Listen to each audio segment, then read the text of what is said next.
Hey, même pas regarder à la même place. Hey, salut la communauté de coups critiques, Félix-Antoine ici, pour une petite capsule improvisée. Écoutez, ce sera pas très long. C'est juste que je vois beaucoup de questions qui sont passées sur nos médias sociaux, dans les commentaires des vidéos sur YouTube, par rapport à la notion de construction de monde, construction d'univers. Puis j'avais envie de vous partager mon humble avis, puis un petit truc que j'utilise qui s'appelle la règle des 3 factions. En fait, c'est une technique que j'utilise pour pouvoir toujours créer rapidement des villes, des villages, des univers qui sont dynamiques, et puis surtout qui sont vivants.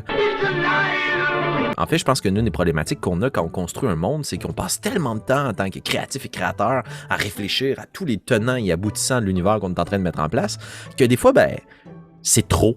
Parce que c'est difficile après ça, vu qu'il y a tellement de choses qui sont en mouvement, de comme garder le tout en vie. Donc, très simplement, j'ai développé cette petite technique-là qui est super simple et qui est basée sur un triangle amoureux. Ouais, en fait, je vous recommande pas du tout ici que tous vos personnages que vous mettez en scène dans votre univers aiment au moins 2 autres personnes. Avec la règle des 3 factions, c'est comme un triangle. Tu sais, les petits trucs pointus, là. Puis dans le fond, ce triangle amoureux-là, ce triangle des règles des 3 factions, ce que ça vise à faire, en fait, c'est que vos joueurs se situent au centre des 3 factions. Ils peuvent, au fil du développement de votre aventure, de votre histoire, se rapprocher de l'une des 3 factions, mais ils ne doivent surtout pas en incarner une des 3. Le truc vise surtout à commencer petit, pour après ça étendre le tout très grand, mais en suivant l'évolution de vos personnages, puis de faire évoluer le monde en ce sens. Exemple. Vos joueurs commencent leur aventure à l'intérieur d'un petit village côtier. Une ville où les pêcheurs sont les principaux artisans, c'est eux qui font l'économie globale. Là. Fait qu'on peut s'imaginer que tout autour, il y a un paquet d'autres artisans qui créent des bateaux, des navires, des chaloupes, des rames, des filets de pêche, des cannes à pêche, des appâts, etc. Donc, on s'imagine qu'ils sont dans ce petit village côtier-là. De base, il se passe pas grand-chose. Dans la règle des 3 factions, ce qu'on pourrait s'imaginer, il y a une faction qui, par exemple, serait la tête dirigeante. Okay? Donc, en dehors de leur petit village, il y a comme une force, appelons ça l'Empire, la monarchie, les rois, bref, le pouvoir en place. Si on allait dans une logique d'opposition, donc de face à face, qui créerait pas beaucoup une dynamique vivante, on créerait qu'à l'opposition, il y a les rebelles. Un peu comme on peut voir dans Star Wars, dans Skyrim et autres. Il y a des méchants et des gentils. À vous de voir, dans ce cas-là, qui sont les méchants et qui sont les gentils. Si on était dans cette logique d'opposition-là, vos joueurs se trouvent dans une situation où ils doivent faire un choix. Et un peu comme dans Skyrim, directement à la première mission, vous devez choisir est-ce que vous vous battez justement pour l'Empire ou est-ce que vous vous battez pour les rebelles qui viennent du Nord. Mais là où la logique des 3 factions devient intéressante, c'est qu'on va rajouter une autre faction. Donc on s'imagine toujours dans mon exemple de petit village côtier, il y a l'Empire, la monarchie, appelons-la la monarchie de l'aigle, qui eux visent à pouvoir exercer une mainmise complète sur la côte et qui vont appuyer de grandes taxes, leurs mesures, sur tout ce qui est pêché. Les rebelles, probablement un syndicat de pêcheurs, un regroupement de tireurs de ligne à l'eau, de mangeurs de poissons. Donc les rebelles qui vivent sous le blason de la truite, disons ça comme ça. Donc sous le blason de la truite, on a les rebelles et leur leader, Monsieur Mec Poisson, qui lui, veut combattre les taxes. Vos joueurs se retrouveraient dans une situation où on doit appuyer l'Empire pour pouvoir exercer leurs règles, ou on doit appuyer le syndicat des poissons pour venir effectuer des missions de sabotage, s'assurer qu'on est capable de extirper l'or en dehors du royaume, etc. C'est cool.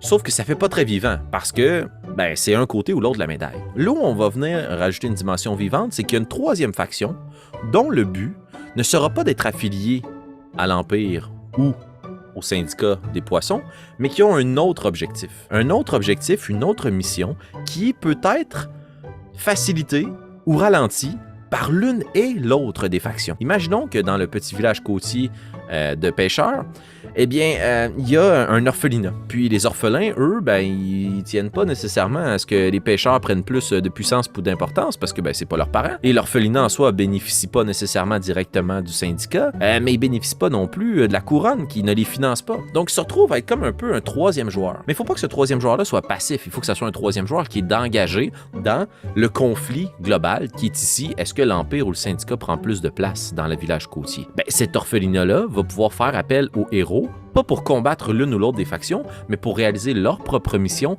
à travers les missions des autres factions. Donc, dans ce cas-ci, l'orphelinat pourra avoir de la difficulté, eux aussi, à pouvoir exercer leurs activités parce que, d'une part, les pêcheurs ne veulent plus leur rendre service parce que l'une des façons de financer l'orphelinat, c'était des travaux illicites de contrebande, être capable d'infiltrer du contenu, de se faire un petit peu d'argent par à travers la magouille comme ça. Et de l'autre part, l'orphelinat pourraient pouvoir bénéficier de relations avec l'Empire, mais en même temps, en ce moment, sont nuits parce que dans le même bateau, ils sont...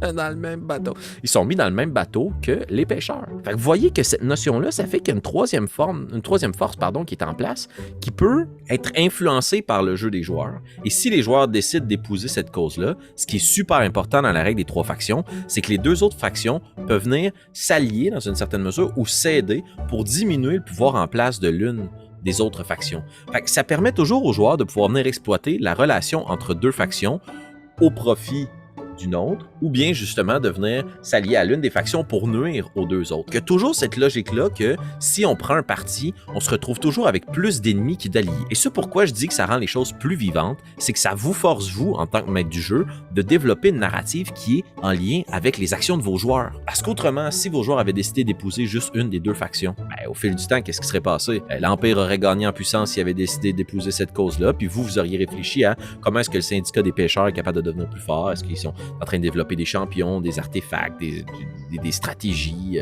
pour pouvoir leur nuire, et vice-versa pour les syndicats de pêcheurs. Tandis que là, en pouvant avoir une 3e faction, les gens qui sont laissés pour compte, le parti d'opposition naturelle sur le fameux triangle, a des alliés aussi qui ne sont pas vos joueurs. Et ça vous permet au fil des parties que les actions qui sont posées pour aider l'orphelinat vont peut-être venir nuire au syndicat des pêcheurs et avantager du même coup l'Empire. Puis là, vos joueurs, c'est peut-être pas ça qu'ils voulaient faire. Fait que là, ils vont pouvoir aller s'associer un petit peu avec l'Empire ou diminuer l'appui qu'ils donnaient au syndicat. Puis ainsi de suite, on vient être capable de créer comme ça une mouvance. Pas un truc là, qui va changer votre vie, là, OK?